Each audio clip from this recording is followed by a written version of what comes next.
So you think you're bad at staying consistent, but that is simply not true. You're probably just focusing on the wrong things. Let me redirect your attention and let's talk about tracking your progress in your lingo studies. And heads up, I'm a nerd, so be prepared for a lot of information in this one. Tracking your progress is one of those ideas that sounds really helpful in theory, but in practice, it can often feel really, really overwhelming, cause a lot of pressure, and ultimately we don't stick with it, right? It's another thing on the list of things we're already not doing in our linguist studies. We open up a new notebook, you open up an app for tracking, you start logging in your hours, and literally within a week, you already feel behind because you missed a day, because you missed some of the time that you were supposed to be studying. Am I right? That's not tracking, or at least not the kind of tracking that I teach and that I help people to create in their own linguist studies. That is actually perfectionism pretending to be productive. And if you are a perfectionist, you actually want to check out my entire perfectionist series, which I'm going to link above and in the description. But this happens, especially when we're trying to be consistent, because we define consistency as do the thing every day, study every day, practice every day. If we're not doing it every day, we're not consistent, we're not doing good enough, we've failed. Wrong. So in this video, we're talking about what tracking your language learning process really means, what it doesn't mean, and how to use that as proof that your efforts are working. And I also identify what isn't working. So first, let's talk about why tracking feels complicated in the first place. So most linguist learners are treating tracking like a scoreboard. If we miss a day, the number resets, and suddenly we think that we have completely failed. But that doesn't help us. And it doesn't really represent the many ways that we can learn languages and the ways that we're trying to actually use the languages in our life. It also doesn't help that tracking, especially nowadays, is often associated with the ways that many people show us they're learning languages and also the apps that we tend to use. They use tracking and streaks for daily habits. That's what's being tracked. The days that you show up, not anything else. So the way that your progress is presented is, did you show up or did you not show up? Not what can you do with your skills, which I would say is probably the real measurement of your progress, right? So it's measuring your progress through your habit of showing up, but showing up to study doesn't necessarily mean that you're making progress. Progress is not a streak. It's a record of what's changing, what's growing, what you're improving in. It's a demonstration of what you can do in the languages you're learning. Remember, the whole point of what we're doing is to use the languages that we're learning in our life. So are you using it or not, and in what ways? Tracking should remind you how far you've come and not how often you're slipping up. So when it starts to feel like judgment instead of awareness, you've drifted away from its real purpose. Let's fix that. Now, just like in episode 2 of this series where we talked about the myths of fluency, we're going to talk a little bit about the myths of tracking your language studies. Let's clear up a few things before we dive into the actual process of tracking. So the first one is that tracking your progress means logging in every minute that you study. False. The truth is that tracking means paying attention to patterns, not counting hours. Now, can you track time in your language studies? Absolutely. But honestly, I usually recommend, like even in my coaching session, so even in the lab when I have these conversations about tracking, I recommend setting clear expectations around what time you want to study and what time you can spend studying, practicing, reviewing those languages, because it's going to look different for each person. And spoiler, there are tons of other things that you can track that will help measure your progress and that are a way better option, in my opinion, than the time that you spend. Because I say that you can spend hours, days, even weeks learning the wrong way to do something in your language studies. You can learn the absolute wrong conjugation. Maybe, for example, you learned future tense in French, and 2 years later, you realize that the future tense that you learned was the future tense for books only. And now you're sounding like an 18th century novel. Now you have to take the time to relearn the right way to do that. Maybe you learned the wrong translation for a word because this website said, like yappari, right? Maybe the website said that yappari means of course, or sasuga means like of course again. But it doesn't give you the nuance of what those words mean in Japanese, the context that they're used, because it defines them as the same word. It's the same, but it's not. It really isn't. And you've internalized that definition.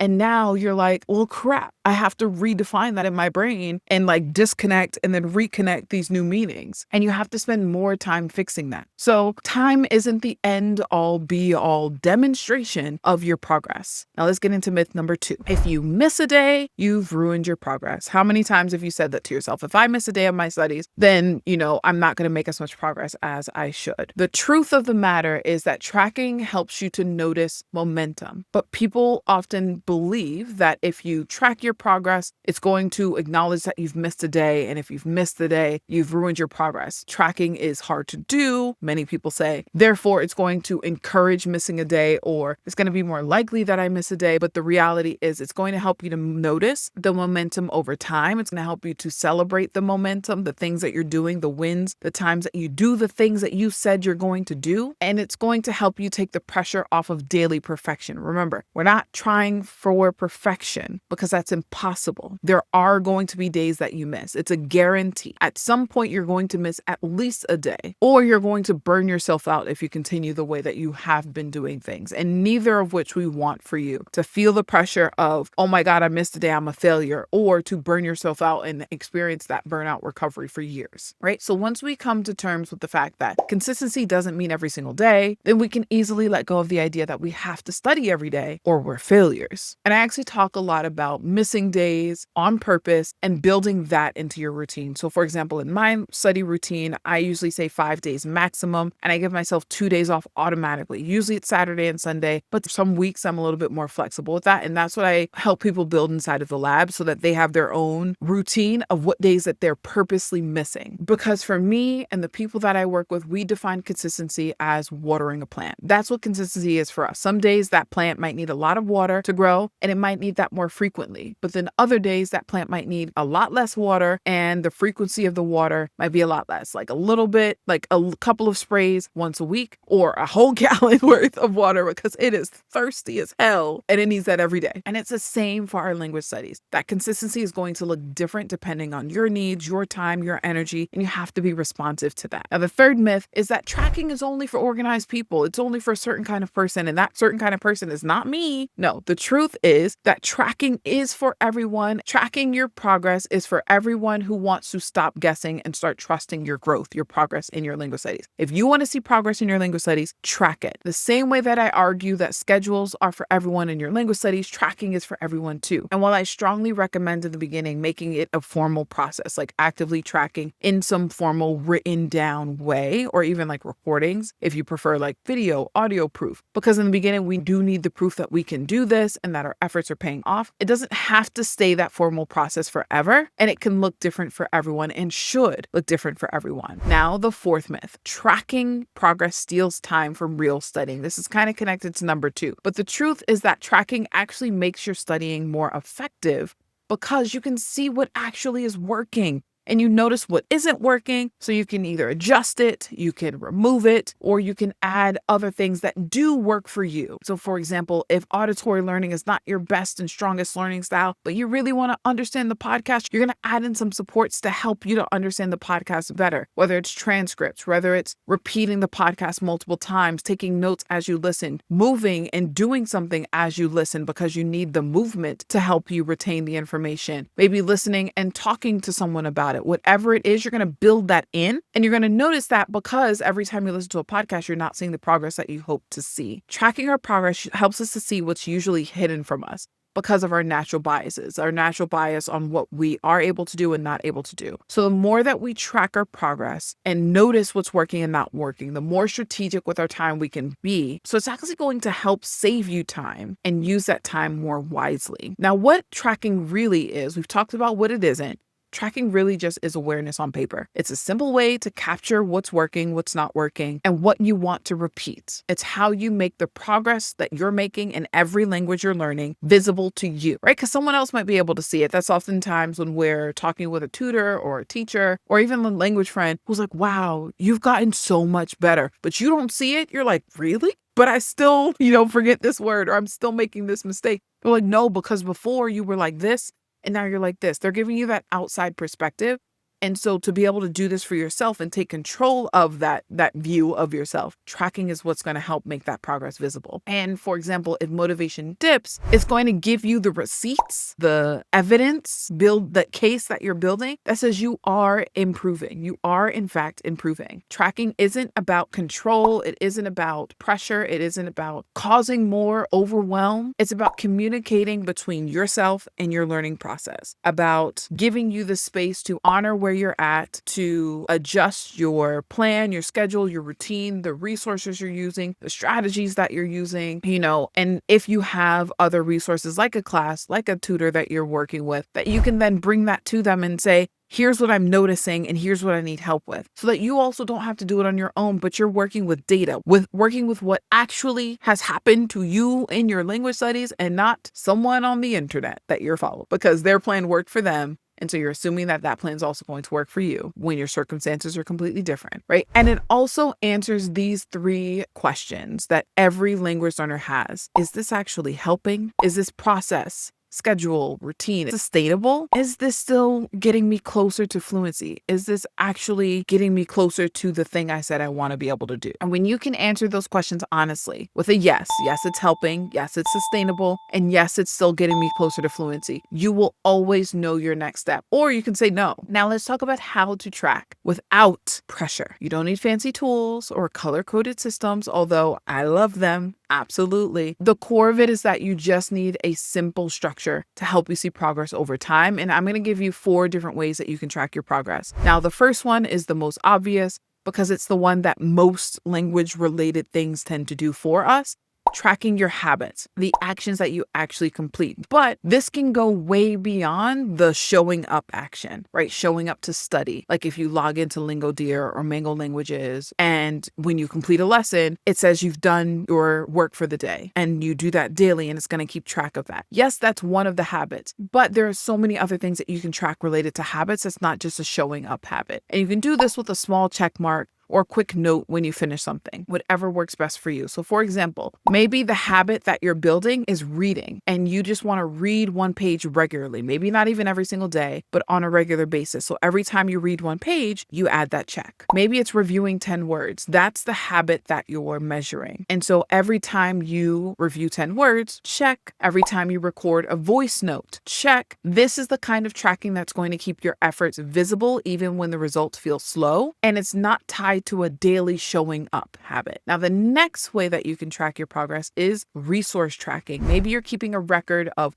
what you're working through and where you left off. So this can be if you have a course for the language that you're learning, or a textbook, or even a podcast series, and you're seeing progress through that resource. And it helps your brain to link consistency with completing the thing. So if you have a textbook, it has 12 chapters, you're tracking your progress with how many chapters you've completed. If there are 30 episodes to this podcast, you're tracking how many of those episodes that you've listened to completion from beginning to end. And it's also showing you that you can finish things. Maybe this is especially important for those of us who feel like we start things and we don't finish, right? This is going to be a really important part to track to show yourself that you can actually do it. Tracking number 3, milestones. Milestones, goals, I use those words interchangeably, but I tend to use milestones more because when we say goals, we often make goals a very rigid thing, but we often make milestones a little bit more flexible. So I look at them as the same thing, but you'll hear me use milestones more than goals. Now, a milestone is going to mark the moment that shows growth. It kind of shows you the direction that you're going in, and you can adjust that path that you're taking. So maybe the milestone is going to be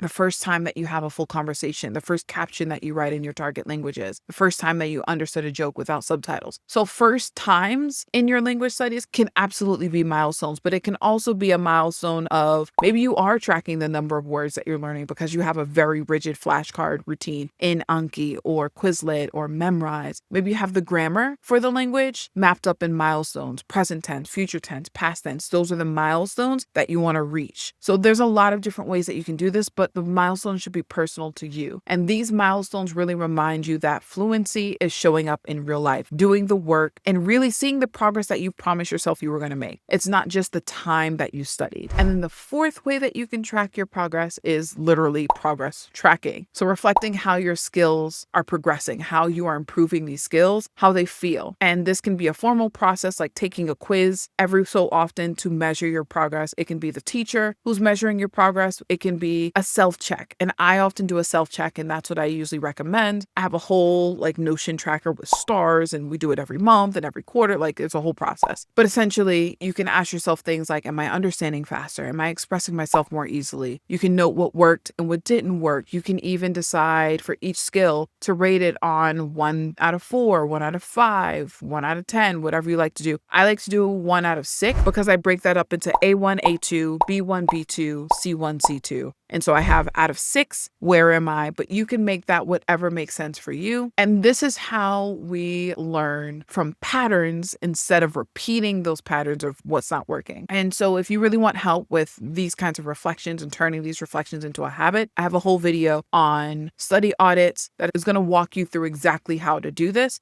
But the simple version that I explain here in this video is enough to get started and enough to keep going if this is all that you need. Like, you don't need to make things more complicated if that's not necessary for you. Simple is probably the better route, especially when we're trying to build consistency. And now let's bring it all together, right? Tracking is how we train our brain to see progress as it's happening, to see where we were and where we are right now. It builds proof that the work that you're doing matters, that it's working, that it counts. And every time you record a check mark or a milestone or a note about what worked or a recording of yourself speaking, you're collecting evidence that your efforts are paying off. And that awareness is what keeps your motivation alive when fluency still feels a little bit farther away than you would like it to be. But you don't need to track everything. I think that's the trap that people get into, is that I need to track everything. You do not. I just gave you 4 ways to track, and you can choose just one. You need to just track what is helping you to see yourself improving, because fluency is not built by perfect study plans. It's built by proof, by evidence. And tracking is one of my favorite ways to show myself the proof so I can stop guessing about, is this working? Is this not working?